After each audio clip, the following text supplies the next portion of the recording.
And now for tonight's episode of Better Late Than Never, starring Republican Senator Jeff Flake. 6 years late.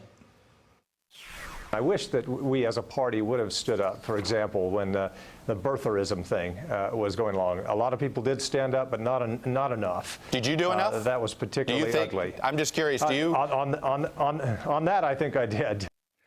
Oh, no, you did not. You definitely did not do enough.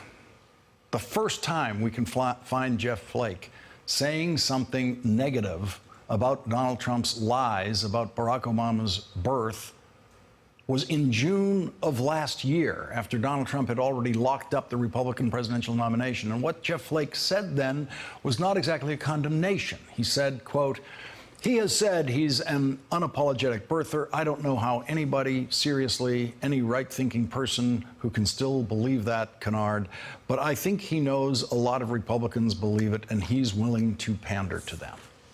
If Republicans as a party had stood up against Donald Trump's lies about President Obama's birth 6 years ago, they could have stopped Trumpism in its tracks, but they didn't, and Jeff Flake didn't. Here's Donald Trump 6 years ago, April 7th, 2011.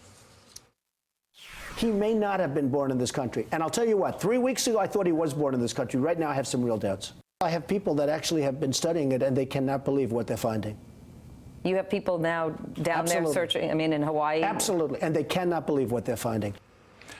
I said Donald Trump was lying about that day 6 years ago. Jeff Flake said nothing. But yesterday, Jeff Flake said he thought he did enough in taking a stance against that lie. The first time Donald Trump opened his mouth about President Obama's birth, I said he was lying. Jeff Flake said nothing. The news media as a whole never figured out how to handle Donald Trump's lying about President Obama's birth in interviews, and Donald Trump knew they would never figure out how to handle his lying because none of them were accustomed to dealing with an outright pathological liar talking about the President of the United States on television in interviews. And so every Trump interviewer failed whenever the subject of President Obama's birth came up. For 6 years, they failed, every one of them. And then last year, Donald Trump said President Obama was apparently born in the United States, and he didn't want to talk about it anymore. And the news media, for the most part, followed his orders and did not ask him about it anymore. And the final great attempt, and I do mean great attempt, to corner Donald Trump on this was admirably launched by Lester Holt in the first Trump versus Clinton presidential debate. Lester Holt went at it repeatedly. He went at it several times before eventually being forced to move on because of the debate format to other subjects. Lester Holt's final attempt to get Donald Trump to admit his lie about President Obama and admit that it was a lie with a racist appeal. In that final attempt, Donald Trump closed the book on the subject this way. We're talking about racial healing in this segment. What do you say to Americans? Well, it was I say nothing. I say nothing because I was able to get him to produce it. He should have produced it a long time before. I say nothing. I say nothing. Well, Jeff Flake said nothing. He said nothing, too. He said nothing that night about Donald Trump's racist lie. It would have been much more important for Jeff Flake to say something that night on debate night than it was yesterday, now that Donald Trump is the most unpopular first-year president in the history of polling. It takes far less political courage to say that now. But this is not the "Where were you when we needed you" segment. It is the "Better late than never" segment. And so this is one of those moments where graciousness should overrule other feelings. And so it's time to say thank you, Jeff Flake, because better late than never. But we are never going to count Jeff Flake as part of America's early warning system that will try to save us from the worst poisons in our political system.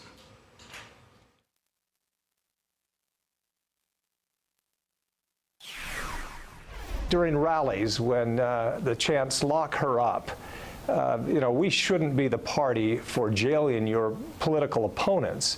And anybody at that rally, anybody at those rallies ought to stand up and say, that's inappropriate. We shouldn't be doing that.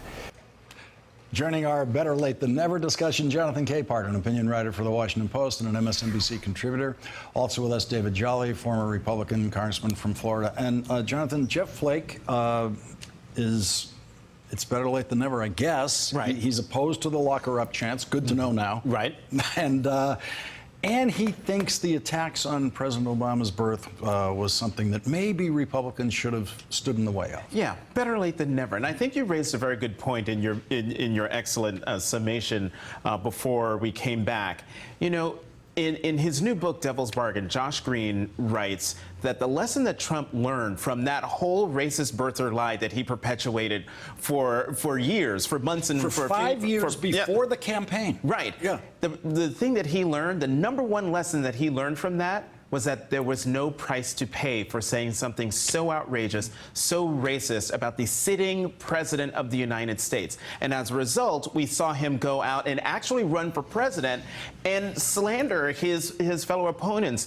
Lying Ted, low energy Jeb, crooked Hillary, little Marco. And so, you know, I'm actually very happy that Senator Flake has found it within himself to be very bold and very vocal about what the party needs to do now that Trump is president and he is violating every convention, every norm, everything that we used to hold dear about American political discussion. Now he's trashed all of that. But what it's going to require for Jeff Flake's word to have any meaning is that he's going to have to do all of this when there is no book tour, and he's going to have to convince other members of the Republican Party, senior members of the Republican Party, to follow him in saying the exact same thing. Well, his senior senator from Arizona, John McCain, in our opening segment, he said they see weakness in this president. And David Jolly, he was talking about the potential Republican candidates for president